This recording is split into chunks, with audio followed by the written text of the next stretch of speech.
Let's get into it. 1, 2, 3.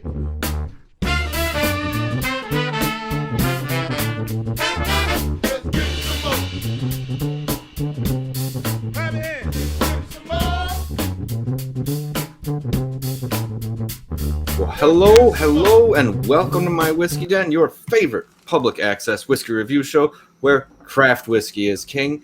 And that is exactly what we're talking about tonight, because we are talking about Leopold Brothers from Denver, Colorado. But before we go 1 second further, what should have everyone already done? Mike, tell them to do what they're supposed to do. Mr. Fingers. All right. Like, comment, share, subscribe, hit that bell notification to find out when new episodes are coming out. Join us on Monday nights. Most every Monday night is a live episode in our Evening With series. And this coming Monday, since we're talking about Leopold Brothers today, we're going to be interviewing Todd Leopold from Leopold Brothers. So definitely stop in this coming Monday, and there is going to be a ton of information dropped on this one. There's just too much going on, too much cool stuff, too much history. Just get ready to sit back and suck it all in and probably watch the show again this coming Monday night. Now, let's talk about this one. Ben, did you pick this one up? Got this one, yes. Yes. Oh, I can't show it to you. Here, let's go this way. That's Here's good. what she looks like. Ooh. Ooh. That's pretty close color-wise, too. It's a nice light amber. Not too crazy. It's a 5-year bottled and bond, right? That's right. Nice.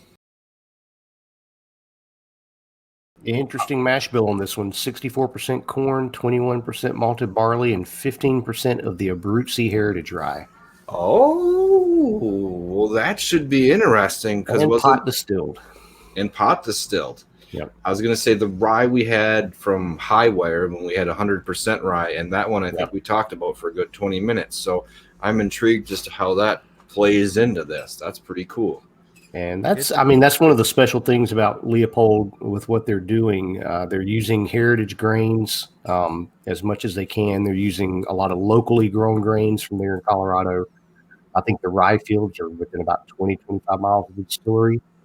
And they're doing their own floor maltings. I know you wanted to hit at that as well, which is, I think, really incredible. They're malting grains, not just for themselves, but also for other brew houses and distilleries around. So. Yeah, they were going to be finishing that up. They're I don't know if it was, but I think it was going to be the largest malt house or malt floor in the country. Yeah. And giving how much we like malted barley, malted rice, things of that nature, how that kind of plays into effect. It's one of the places if we go to Denver that I'm gonna nerd out at. It's just what it's gonna be. The proof is not on the nose. No, it is not. Wow, man!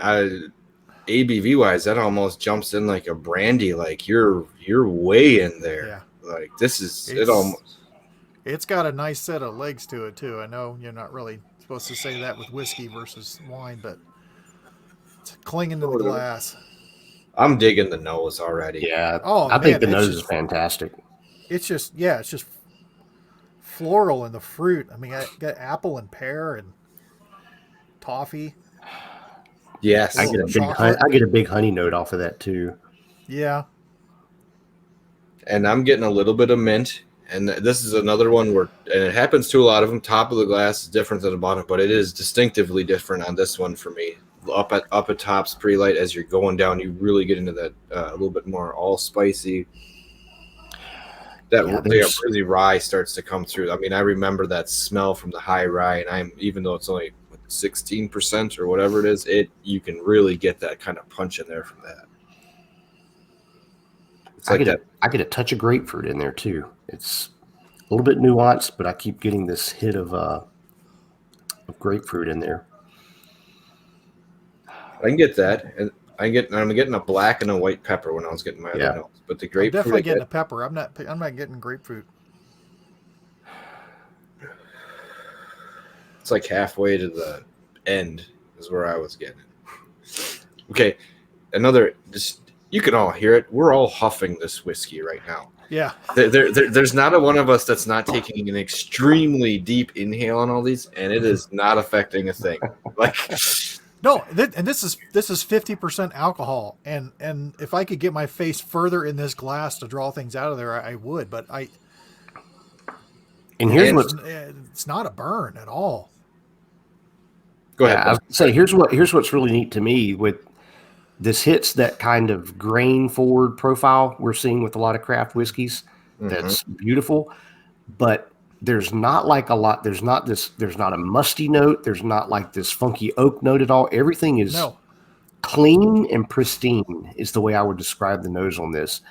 The notes are really, they're evident, they're gorgeous, it's complex, but it's got this really clean, pristine kind of connotation to the whole thing, the presentation of it.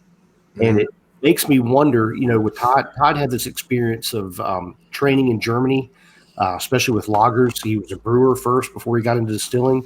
And it reminds me of being in Germany, sitting in Cologne at some of the beer halls there and sampling, some of the Kolsch and other type beers that are typically, they have this just very clean profile to them. And it just, whatever he learned there, how it translates to the mash and what they're doing with distilling. But it's, I love that. It's a unique profile to it. And I get, if I stick my nose about halfway in between the glass, I get this really faint little, like a light hay note in the background of everything. Yeah. But it is hidden in there, but I only got that kind of going up and down and kind of hunting it out in the middle of the nose. Yeah, I get a sweet grass. Okay. Yes, that's a much, the Like little if you're- sweet sugar. Yeah, that's much Yeah, better. if you're, well, especially here in the South, you have these down in Charleston. It was big with especially people coming out of slavery. They would make these sweetgrass baskets that they used to carry rice and grains and stuff. And those traditions have carried over. They still sell them in the markets. They still make, you sit there and watch people making them by hand. And it's got a real distinct, sweet, grassy hay note to the baskets. When you walk by, you handle them, you smell that. That's exactly what I'm getting off of this, is that sweet grass. Okay. All right. I'm drinking it. I'm not waiting anymore. Yeah.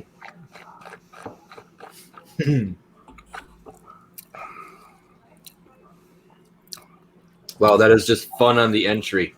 Like right away on the entry, that was just like fun and exciting. Holy crap. The finish is opening up, man. There's a lot going on here. I'm sure we'll get to it. But there's a lot of stuff and it's bright. It's fun. There's a little bit of peppery depth to it, but wow.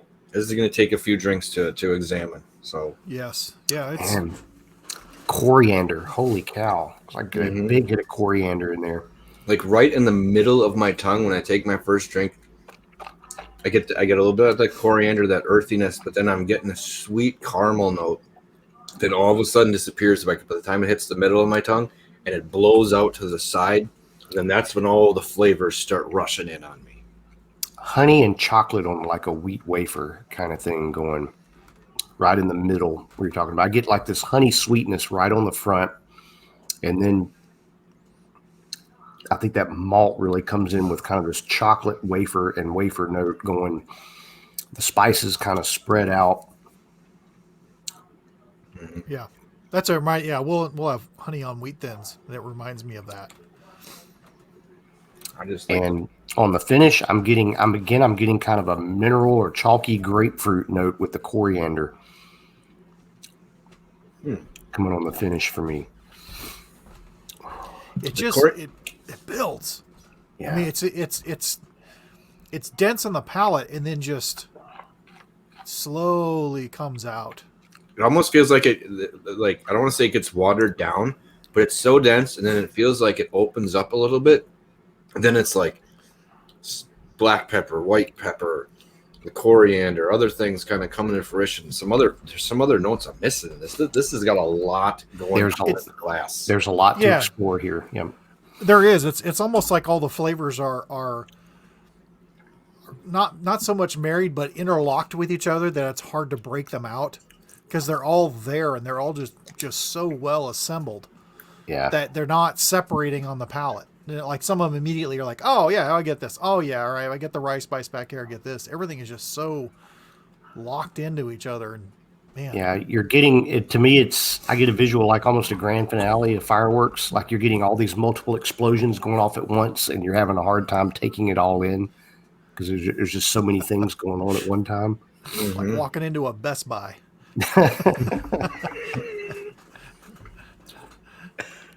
Not like that, because that's annoying. This is not annoying at all. Oh, this is just. And there's a neat little spearmint fresh flavor on the finish after you're starting to breathe in again. You're getting a little bit of like alcohol vapor, kind of spearmint on the inhale. It's not what you're getting on the tongue, but you're getting like that fresh kind of cleanness in the mouth is what I'm getting from that. Yep. And then I do get a kind of a grain finish, but it's really almost like a honey butter on bread finish that comes back. Where again, it's not one thing; it's a combination of flavors that are finishing off, and almost not just the honey butter, but maybe with a little raw sugar on there. Oh, I was gonna go with sugar and a titch of cinnamon, like all in there on the top of that, because I'm getting a little cinnamon on the finish. I could go through a half a bottle of that pretty easy, just trying to figure stuff out. It's not hard. Wow, this is really enjoyable. This is maybe one of the ones. This is another one that I'm gonna say like density of flavors gets kind of where our spirits, the Matty Gladden was, where it's a density of flavors. Maybe not as aggressive as Matty is, but there's a lot that you have to dig in here, man. It's weird. It's like around the top of my tongue, not the outside. I have like this little light alcohol burn ring. It's just like this going around the edge of my tongue. It's nowhere else. It's just on the edge. A little water, it got real chocolatey. Okay. I'm getting this. I'm getting the kind of this white tea note coming in on the finish for me right now that I'm enjoying. There's a little bit of a cream going. I get that mint thing going on. There's just there's so much.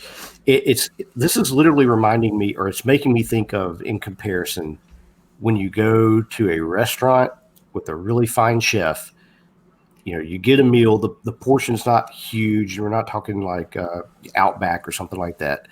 But what he's done is, with the presentation of it all the flavors are layered in. You get this complex, just beautifully layered, structured meal where you take a bite and you're just experiencing all these different flavors going on, from the sauce to the meat to however it's prepared. But it's just got so much of this going on. This is like, to me, it's like sitting down to a really well done gourmet meal that just presents all these flavors and nuance. Yes.